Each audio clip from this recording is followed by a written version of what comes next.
in custody since September. So why did the Department of Justice wait until now to announce this threat? Is it mere coincidence as it comes at a time when House Republicans, as you've just heard, subpoenaed the head of the Justice Department, Attorney General Holder himself, for his marred gun-running program, Operation Fast and Furious, which, as you know, let military-grade weaponry get in the hands of Mexican drug gangs? Or is there another explanation for this curious announcement that Mr. Holder made yesterday? Joining us by phone from Virginia is retired Army Lieutenant Colonel Anthony Schaefer. Colonel Schaefer, it's always a pleasure.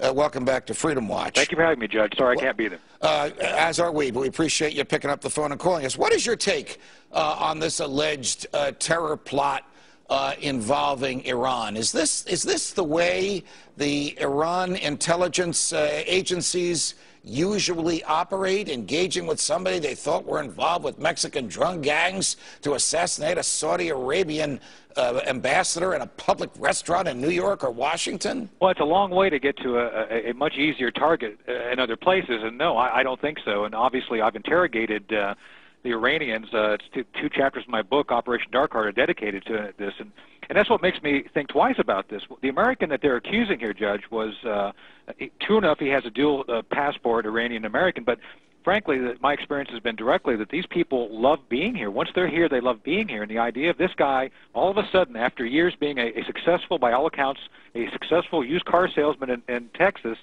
part of the community, I would think it would be very difficult to imagine him just all of a sudden deciding that he's going to go against everything he's done for the past, for the past 15 years to do this. It does not spell correctly at this point in time. All right. Well, give me, if you would, your best estimate as to what does spell correctly. For example, is it possible that this Iranian American is a double agent who wanted to trick the government of the United States of America into taking some action against Iran? Is it likely that the FBI concocted this whole thing, and because it was a sting, nobody was ever in danger? There was never a real plot. This guy was plotting with FBI agents who he thought were Mexican drug lords. What does Colonel Schaefer think really went down here? I think that's part of it. I think the reason it came out now is literally this is red meat to a bunch of lions. I think this is why they threw it out now at this point, not in September. Secondly, yeah, the FBI has had a record lately, and I did talk to one of my inside guys today, and he is saying that he thinks the same thing. You know why? Because he can't find any real information,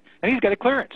So that tells him that there's something going on that's extraordinary by the fact that he's an inside, investigator, knows what's going on, and yet, and I'm going to quote here, there's nothing on this within the DOJ beyond what they've talked about publicly, which means to him there's something very wrong with it. Look, the United States used failed and flawed intelligence to attack Iraq in 1991 and in 2003.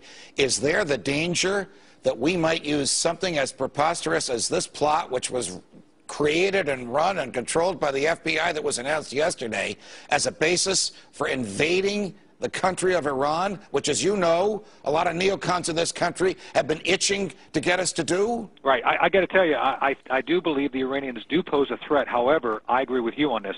There's no reason to believe at this point that the intel is there to justify direct military action. So what we need to do here is look much deeper at this beyond what's been put out there. Frankly, Judge, they've got to come clean on this. They've got to actually announce the details of the investigation. And frankly, I think the real issue is it goes back to the southwest border. I mean, if these guys were going in and out, the Iranians were moving in and out of the border, southwest border, we need to look at that again, and not only from the perspective of Fast and Furious, but what else is actually going on. Precisely. Colonel Schaefer, it's a pleasure. These are unpleasant things we talk about. They are. But we commend you for weighing in on them. Thanks for joining us. Thank you, sir.